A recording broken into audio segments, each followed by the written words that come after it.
हरिः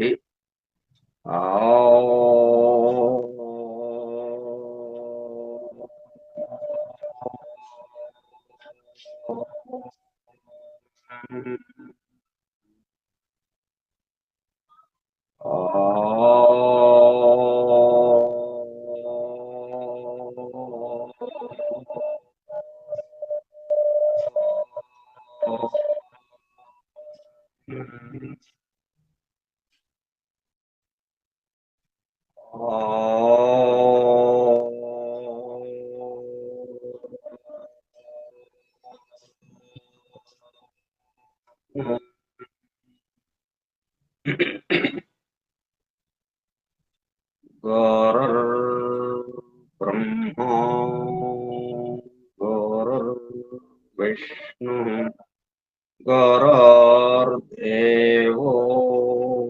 महेश्वरः गुरुः साक्षात् परं ब्रह्म तस्मै श्री गुरवे नमः। ॐ सहनाववतु सहनौ भुनक्तु सह वीर्यं करवावहै तेजस्विनावधीतमस्तु मा विद्विषावहै। ॐ शान्ति शान्ति शान्तिः।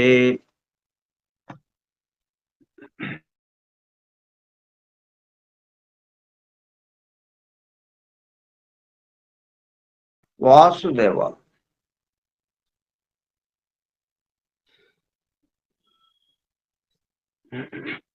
డాక్టర్ విలియం జి బెన్హమ్ ఆంగ్ల గ్రంథము the laws of scientific hand reading ఆధారముగా 1994 సంవత్సరంలో నిర్వహింపబడిన శిక్షణా తరగతులలో బోధింపబడిన అంశములు హస్త సాముద్రిక తత్వశాస్త్ర స్వయంబోధిని గ్రంథముగా రూపుదిద్దుకున్నది. ప్రస్తుతము ఆ గ్రంథము ఆధారముగా గ్రంథ పఠనము, అధ్యయనము, అవగాహన, ఆత్మదర్శనము కార్యక్రమము నిర్వహింపబడుతున్నది. ఆ కార్యక్రమమునకు హాజరైనటువంటి సోదర బృందమునకు స్వాగతం. అందరకు నమస్కారం. మనం 3 భాగాలుగా ఉన్నటువంటి ఈ హస్త సాముద్రిక శాస్త్రాన్ని ఒక భాగం పూర్తి చేసుకున్నాం. అరచేయ ఆకారానికి సంబంధించి, అంటే బాహ్యంగా ఉన్న ఆకారం మనకి ఎట్లాగైతే దేహం ఉందో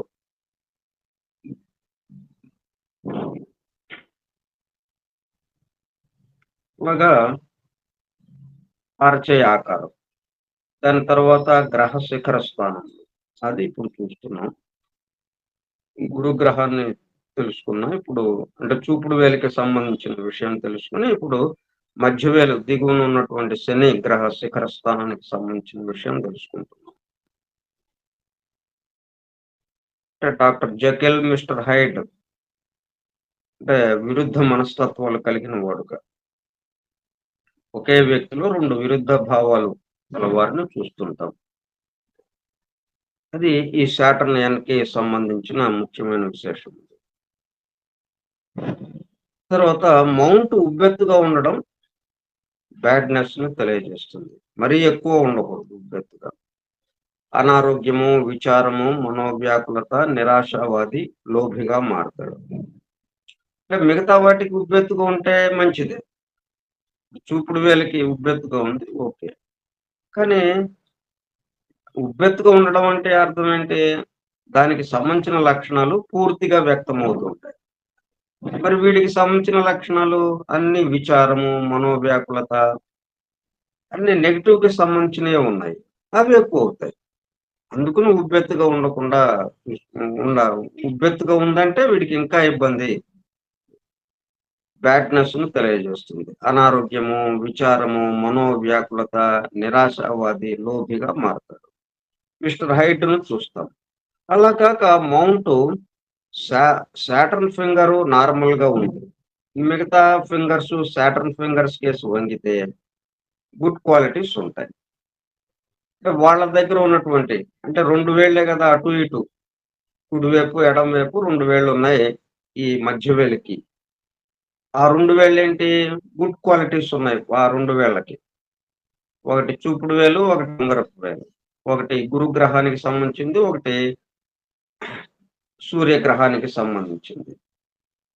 కాబట్టి ఈ 2 ఇటువైపుకి వచ్చేటప్పటికల్లా మౌంటు శిఖర స్థానం. సాటర్న్ శిఖర స్థానానికేసి తిరిగేటప్పటికి అంటే వాళ్ళ యొక్క లక్షణాల్ని ఇది కొంత తీసుకుంటూ ఉంది. కాబట్టి కొంచెం గుడ్‌నెస్ పెరుగుతుంది.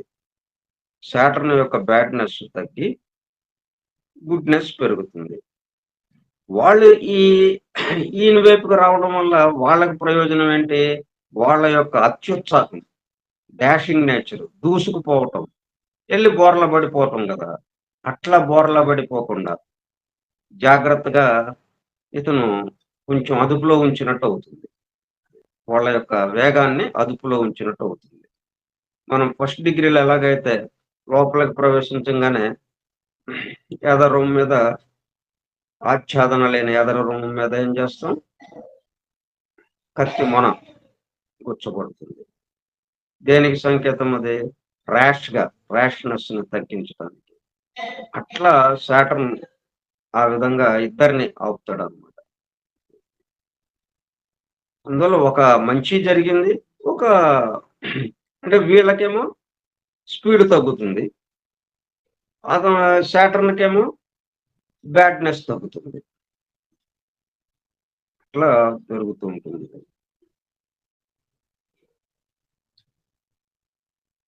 డాక్టర్ జెకిల్‌ని చూస్తాం. ఎందుకంటే జూపిటర్, అపోలో క్వాలిటీస్ కలవడం వల్ల. బిలియస్ టైప్ అవ్వడాన లివర్ ట్రబుల్ టెంపరరీగా కాక లివర్ నిర్మాణంలోనే లోపం ఉంటుంది.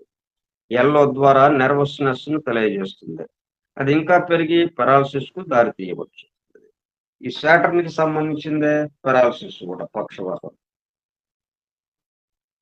అంటే మధ్యవేలికి సంబంధించింది. ఆ మధ్యవేలి దగ్గర ఉన్నటువంటి ఆ మౌంట్ సంబంధించి. దాని యొక్క విషయం ద్వారా మనం పక్షవాతం ఏమిటి అనేది వస్తుందా? రాదా? అన్నది తెలుస్తుంది. మౌంట్ లక్షణముల పనితీరును చేయి ఆకారము మొదలగు అంశములతో పరిశీలించినప్పుడు a texture of the skin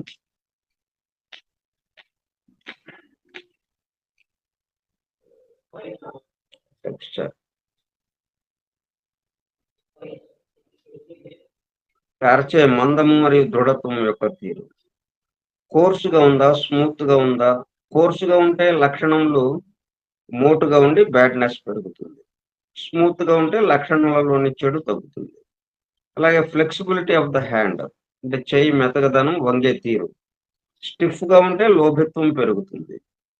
మానవులంటే ద్వేషం, ఒంటరిగా ఉండడం పెరుగుతుంది. స్టిఫ్‌గా ఉంటే. ఫ్లెక్సిబిలిటీ ఉంటే బ్యాడ్‌నెస్ తగ్గి పరిసరంలోకి అడ్జస్ట్ అవ్వడం ఉంటుంది. Stiff plus flexibility. స్టిఫ్‌నెస్ ఉంది అంటే బ్యాడ్‌నెస్‌ని తెలియజేస్తుందది. అంటే మూర్ఖత్వం. తను అనుకున్నదే అన్నట్టుగా. ఫ్లెక్సిబిలిటీ ఉంటే అది గుడ్‌నెస్‌ని తెలియజేస్తుంది. మంచిని. అంటే చుట్టూ ఉన్న పరిసరాలకి అనుగుణంగా మారటం ఉంటుంది. వాడు మార్పుని అస్సలు ఏమాత్రం సహించడు. వీడు మార్పుని ఆహ్వానిస్తాడు ఫ్లెక్సిబిలిటీ. అలాగే ఫ్లెక్సిబిలిటీ ఉంటే బ్యాడ్‌నెస్ తగ్గి పరిశ్రమలకు అడ్జస్ట్ అవ్వడం ఉంటుంది. కన్సిస్టెన్సీ ఆఫ్ ద హ్యాండ్ అంటే అరచేయి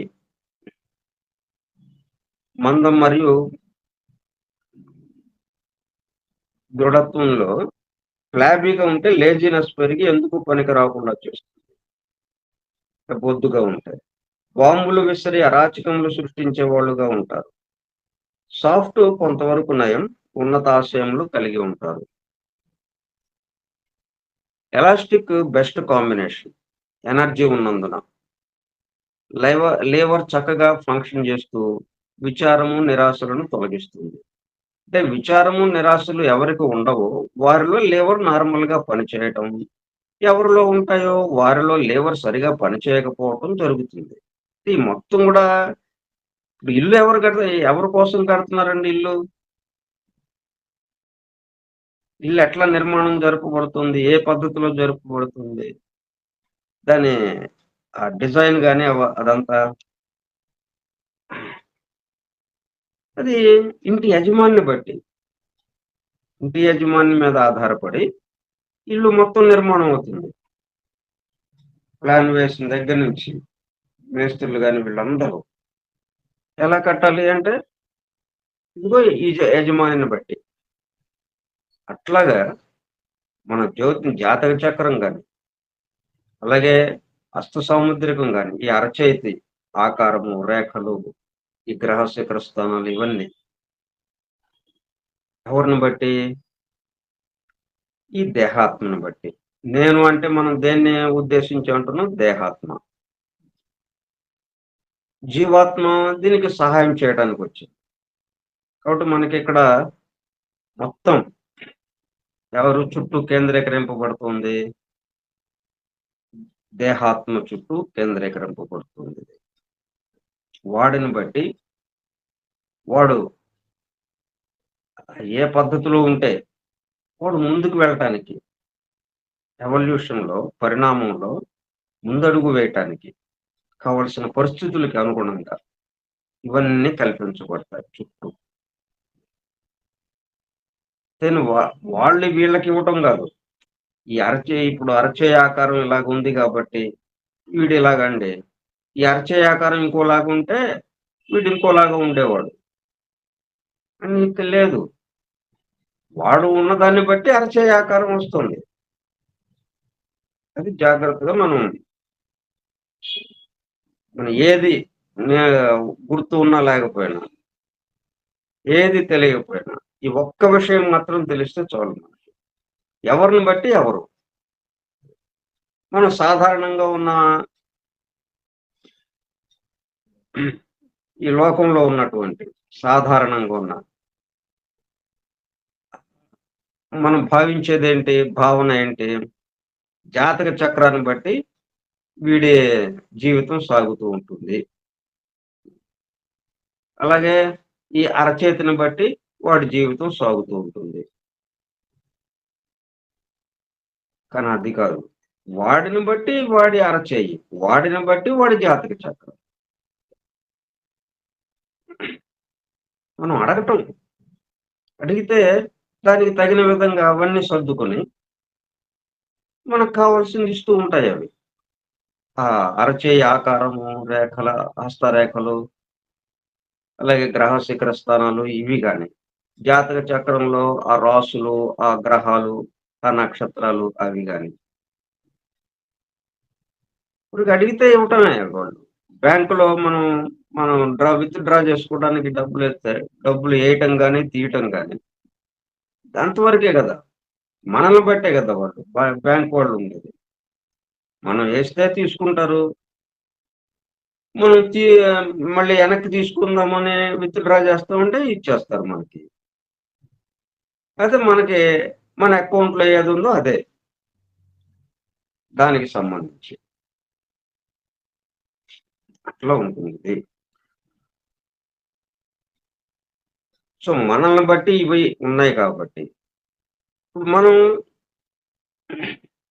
ఇంకో రూ. 10 ఎక్కువ డిపాజిట్ చేసాం. అది డ్రా చేసుకోవడానికి మనకు ఉపయోగపడుతుందిగా అన్నట్టుగా. అంటే మనం ఇప్పుడున్న పరిస్థితులు మనకు వ్యతిరేకంగా ఉన్నాయి.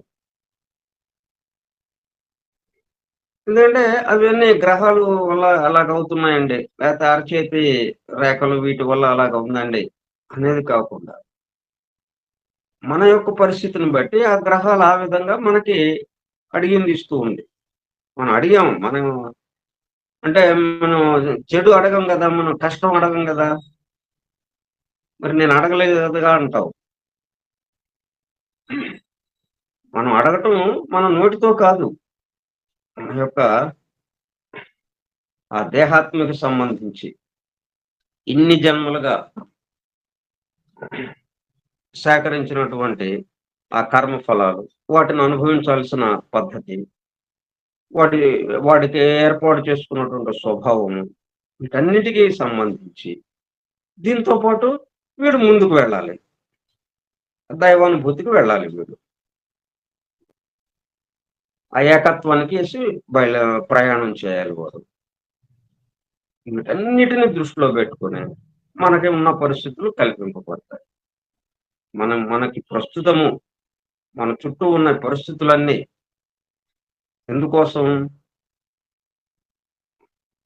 అంటే మన స్వభావాన్ని అనుసరించి అంతకుముందు మనం చేసినటువంటి పనుల యొక్క ఫలితాలు, కర్మ ఫలాలు అనుభవించడానికి వీలుగా అది ఒకటి.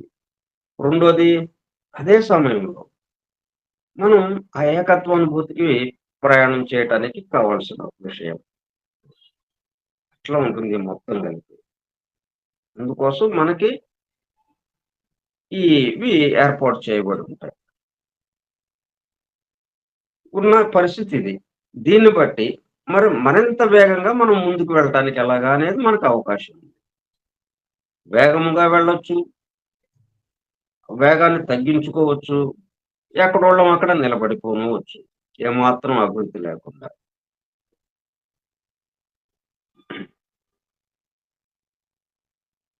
అట్లా మన నుంచే ఇది అని అన్నప్పుడు ఈ విషయాలన్నీ మనకు అవకాశం ఉంది అన్నది తెలుస్తుంది. అట్లా కాకుండా వాళ్ళ వల్ల మనకి ఇదుంది అనంటే ఇంక మార్చడానికి ఏముంది ఇక? ఫిక్స్ అయిపోతాం. మార్పు లేదు అన్నట్టుగా అనుకుంటాం మనం.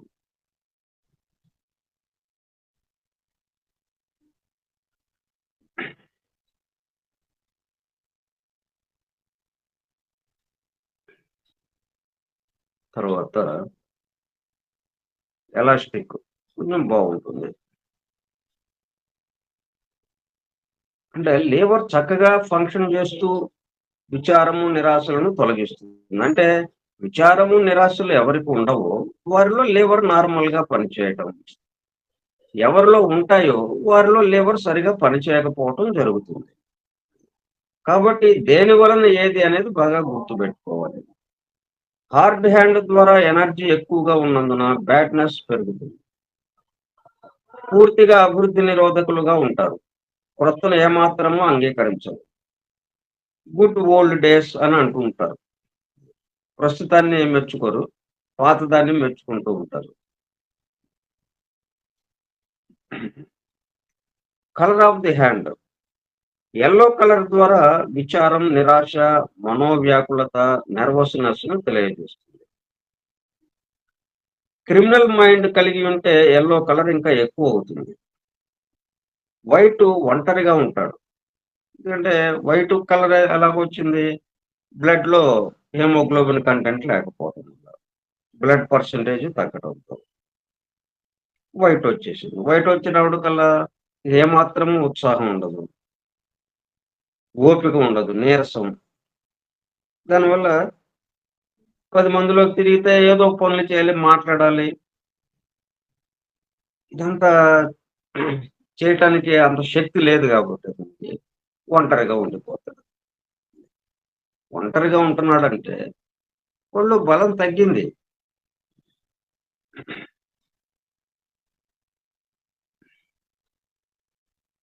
ఏ పని చేపట్టినా అపజయం.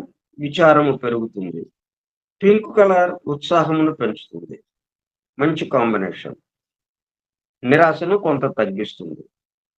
రెడ్ స్ట్రెంగ్త్ పెరుగుతుంది. హెల్త్ బాగుంటుంది. బ్లూ కలర్ వారికోస్ వెయిన్స్, నరాలు ఉబ్బటం ఉంటుంది.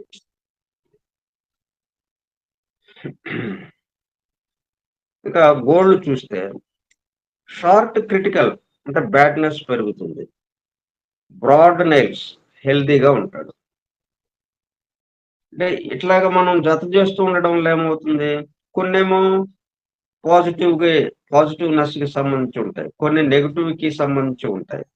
ఇదేమో నెగెటివ్‌కి సంబంధించింది మనం చూస్తున్నది. ఈ సాటర్నియం మౌంట్‌కి సంబంధించి అది విచారానికి సంబంధించింది కాబట్టి నెగెటివ్‌ది. కాబట్టి మిగతా వాటితో పోలుస్తున్నప్పుడు నెగెటివ్, నెగెటివ్ కలిస్తే మరింతగా పెరుగుతుంది వాడి విచారం.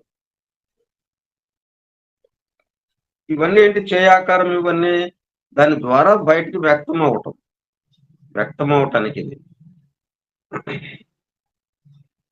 అలాగే హస్తరేఖలేమో ప్రయాణం చేయటానికి.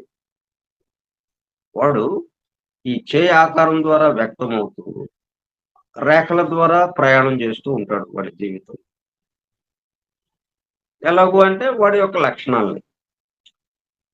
లక్షణాలతో ఏ మౌంట్ ప్రిడామినెంట్‌గా ఉందో, బలంగా ఉందో, ఆ మౌంట్‌కి సంబంధించిన లక్షణాలతో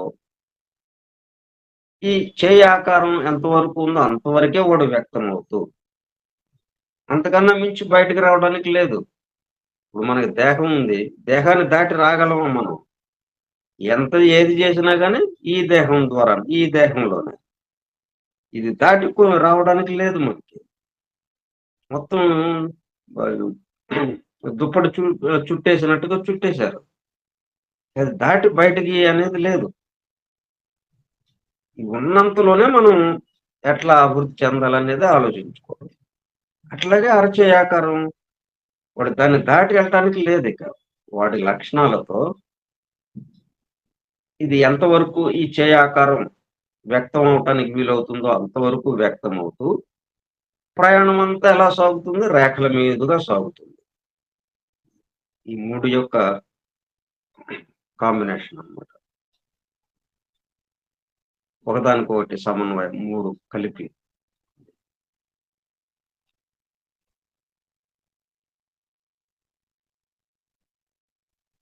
థర్డ్ ఫాలంక్స్ థిక్‌గా ఉంటే స్టడీ చేయటం, శ్రమ చేయటం తగ్గుతుంది. థర్డ్ ఫాలంక్స్ అంటే ఈ వ్రేళ్ళు 3 భాగాలు చేశాం గదా! దాంట్లో దిగువ భాగం అంటే అరచేతికి ఆనుకుని ఉన్నది. అది లావుగా ఉంటాయి. అప్పుడేంటి పూర్తిగా భౌతిక స్థాయికి సంబంధించి తినటం మీద ఎక్కువగా ఆసక్తి చూపుతూ ఉంటారు వాళ్ళు. దిగువన బొద్దుగా ఉంటే తిండి మీద ధ్యాస ఎక్కువనమాట. భౌతిక సుఖాల మీద ఎక్కువ ఆసక్తి. అది వాళ్ళ లక్షణం. కాబట్టి అదేమవుతుంది అలాగ ఉంటే స్టడీ చేయడం, శ్రమ చేయటం తగ్గుతుంది. థర్డ్ ఫాలంక్స్ సన్నగా ఉంటే ఎంతో ఆతురతతో విషయముల గురించి పరిశోధించడం ఉంటుంది. వాడేంటి పరిశోధనకి సంబంధించిన వాడు కదా! సైంటిస్టులందరూ దాదాపుగా శాటర్నియన్‌లే ఉంటారు. వాళ్ళైతేనే ఓపికగా ఎంత రాత్రింబవళ్ళు ఇట్లా ఒకే విషయం మీద బాగా పరిశోధిస్తూ ఉంటారు వాళ్ళు. విసుగు విరామం లేకుండా. అది ఒక శాటర్నియన్‌కి మాత్రమే. మిగతా వాళ్ళెవరు అట్లాగా చేయలేరు.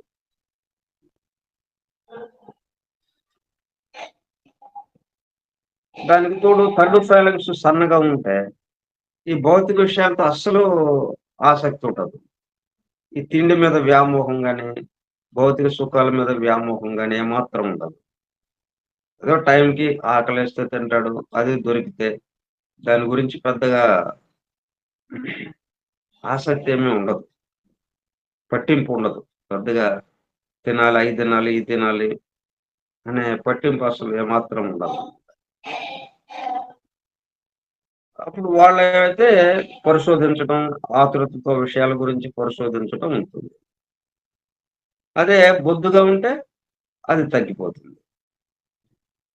అంటే పరిశోధించే గుణం లేకపోయిందనుకోండి వాడి దగ్గర బొద్దుగా అయిపోతుంది. వేలు, మధ్య వేలు దిగువన మూడో ఫాలంక్స్. అదే పరిశోధించే గుణం ఉంది వాడి దగ్గర. పరిశోధించడం కోసం వాడు జన్మించాడు. ఈ జన్మకి సంబంధించిన కర్తవ్యం వాడిది పరిశోధించడం. అప్పుడేమవుతుంది సన్నగా అయిపోతుంది. చివరి దిగువన ఉన్నటువంటి థర్డ్ ఫాలంక్స్. మౌంట్ ఎపెక్స్ జూపిటర్ మౌంట్‌కు దగ్గరగా ఉంటే, జూపిటర్ ఉన్నత స్థితికి వెళ్ళాలన్న కోరిక, నాయకత్వం వహించడం అనే లక్షణములు సాటర్న్ యొక్క జ్ఞానంతో కలిసి ఉంటాయి. ఒక్కోసారి సాటర్న్ వైపు అవి 2 రావడం అనేది జరుగుతుంటుంది. అట్లా కాకుండా సాటర్న్ మౌంటే జూపిటర్ మౌంట్ కేసి వెళ్ళటం ఉంటుంది. అంటే జూపిటర్ మౌంట్ యొక్క లక్షణాలు చాలా ఎక్కువగా ఉంటాయి. దీన్ని ఆకర్షించి తన వైపుకి లాక్కుంటుందన్నమాట. అంటే దీనికి సంబంధించి చెడు ప్రభావం తగ్గుతుందప్పుడు. అంటే మంచివాడుతో స్నేహం చెడ్డవాడు మంచివాడితో స్నేహం చేస్తే వాడి చెడ్డతనం తగ్గుతుంది. అట్లా అవుతుందన్నమాట ఇక్కడ. అలాగే జూపిటర్‌కు ఉన్నటువంటి ఆ జ్ఞానం సంపాదించాలి అనేది, ఆ పరిశోధించటం అవి ఈ జూపిటర్‌కి వస్తాయి. సాటర్న్‌కు ఉన్నటువంటి ఆ జ్ఞానం. సాటర్న్ యొక్క జ్ఞానముతో కలిసి ఉంటాయి. అపోలో మౌంట్ కేసి వెళితే నిదానము, జ్ఞానముతో అపోలో క్వాలిటీస్ ఉంటాయి. అంటే వీళ్ళిద్దరూ కొంచెం ఫాస్ట్‌గా ఎళ్ళేవాళ్ళు. వేగంగా ఉండేవాళ్ళు. ఆ వేగం కొంచెం తగ్గి, దానికి తోడు జ్ఞానం కూడా కలిసి వాళ్ళిద్దరూ చక్కగా పనులు చేయటం ఉంటుంది. 2 సందర్భాల్లోనూ అనారోగ్యంకు గురయ్యే పరిస్థితి తగ్గుతుంది. స్పాచులేట్ టిప్ ద్వారా అంటే బ్రెయిన్ కొస స్పాచులేట్‌గా అర్ధచంద్రాకారంగా ఉంటే మనుషులలో కలవడం, కొత్త విషయాలను పరిశోధించడం ఉంటుంది. సాటర్న్ ఫింగర్ పొట్టిగా ఉంటే అందరికీ విధేయులుగా అతి వినయంతో ఉంటారు. దాదాపుగా ఉండదు. ఎందుకంటే అన్నిటికన్నా పొడవైన వ్రేలు సాటర్న్ ఫింగర్ అంటే మధ్య వ్రేలు. కానీ కొంతమందికి ఉంటుంది.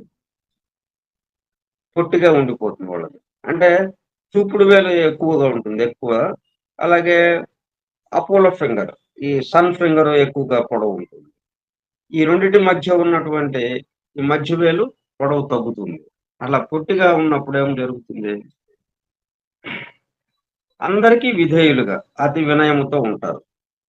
అందరూ ఇతనిపై ఆధిపత్యం వహించడం ఉంటుంది.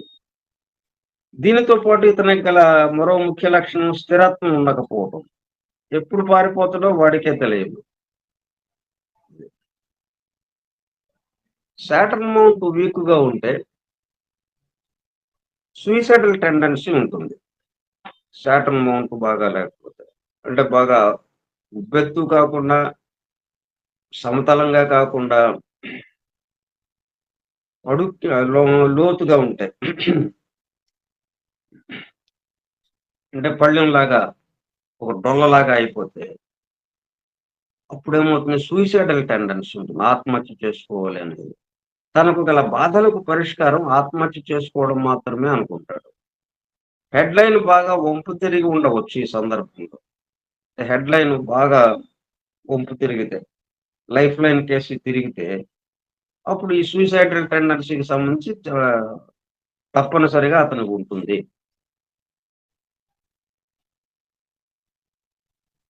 ఎప్పుడూ మనోవ్యాకులత, అపజయము, అనారోగ్యము, ఇతరులు చిన్నచూపు చూడడంతో పూర్తిగా నిరాశతో ఉండిపోయి చనిపోవడం ఒక్కటే పరిష్కారం అనుకుంటారు. తమ్ము పెద్దదిగా ఉంటే విల్ పవర్‌తో కొంతవరకు ఆలోచనను ఆపుకొనగలుగుతాడు. అన్నీ వీక్‌గా ఉంటే విషం మృంగడం ద్వారా ఆత్మహత్యకు పాల్పడవచ్చు. ఇది సంగతి. ఇంకా కొన్నున్నాయి. అది రేపు చెప్పుకుందాం. ఓం సహనావవతు సహనౌ భునక్తు సహ వీర్యం కరవావహై తేజస్వినావధీతమస్తు మా విద్విషావహై. ఓం శాంతి శాంతి శాంతి. స్వస్తి ప్రజాభ్యః పరిపాలయంతాం న్యాయేన మార్గేణ మహిం మహిషాః. గోబ్రాహ్మణేభ్యः సుఖమస్తు నిత్యం. లోకాः సమస్తాः సుఖినో భవంతు. లోకాः సమస్తాः సుఖినో భవంతు. లోకాः సమస్తాः సుఖినో భవంతు. ఓం శాంతి శాంతి శాంతి. వాసుదేవ. వాసుదేవ.